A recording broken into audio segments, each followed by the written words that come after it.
Hey everybody, I'm Dave with Growing the Home Garden. Today I want to talk to you a little bit about where we picked to put our vegetable garden and why we picked that spot out for the vegetable garden. What made it better than some other possible locations on our particular site. As you might know, we've moved to a new place and we're going to have to start completely from scratch on everything that we're doing. And so this is why we did our vegetable garden, or where we're going to put our vegetable garden this year. So here's the potential site for the vegetable garden. You can see here I've got a post on one side and I put a post on the other side. They're approximately 40 feet apart. I haven't measured it officially yet, but that's what I'm shooting for, is 40 by 40, kind of a square garden. In this space here, as you can tell right now, we've got a little bit of shade pulling in. Part of that is due to the sun angle. So the first thing that you need to consider when you're trying to figure out where to put your vegetable garden is how much sunlight that garden's going to get. Because if you're going to want to grow tomato plants or pepper plants, things that in the summertime take a lot of sunshine, you are going to want a lot of that sunshine time to be about 8 to 10 hours or so. Here in the summertime, that's what it gets. It gets pretty much full sun from this side, and then the sun moves over to that angle over here, and we get good sun from this direction over there coming this way. So right now, being winter, we're in the middle of December, that kind of changes the angle of that sun. And we're not going to be growing a whole lot of stuff in the winter time. It's mostly a spring to summer to fall garden. And so this should be quite fine for that. The first thing you need to figure out though is how much sunlight you got. And you can do a lot of things to figure that out. You can actually put in stakes and kind of measure where they are each hour to determine where your sunlight is at different times of the year. And maybe I'll do that at some point, but not for this particular video.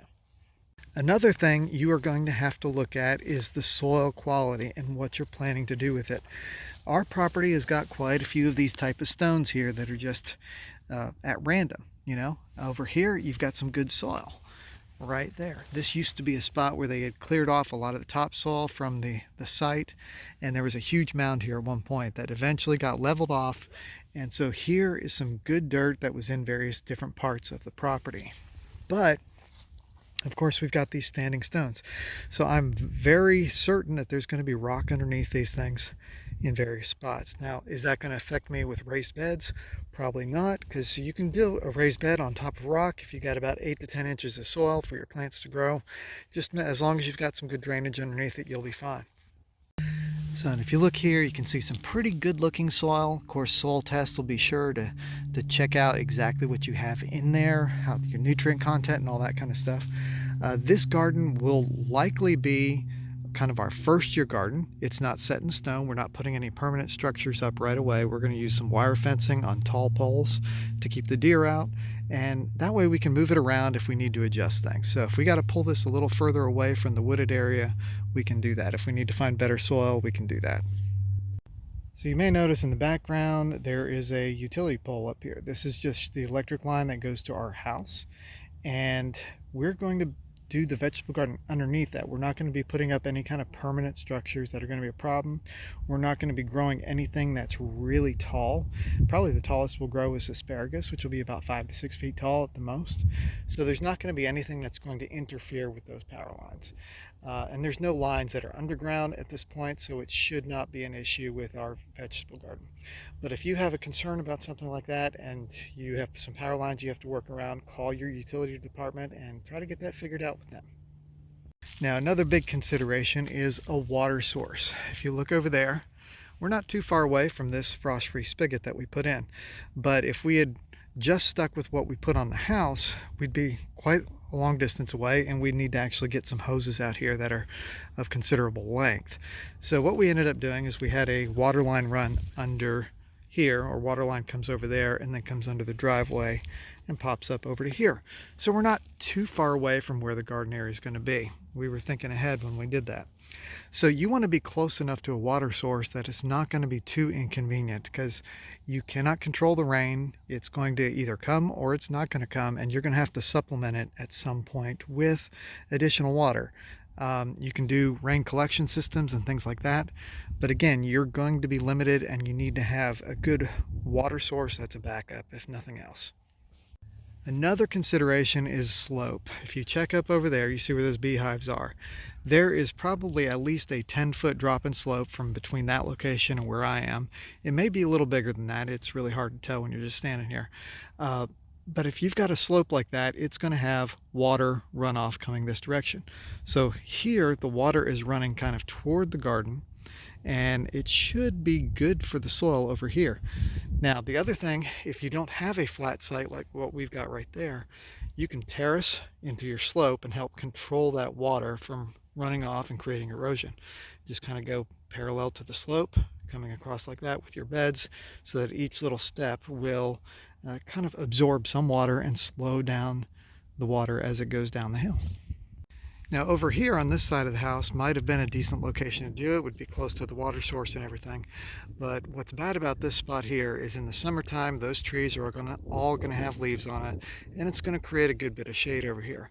That might be great for, say, a hoop house where I'm doing plant propagation.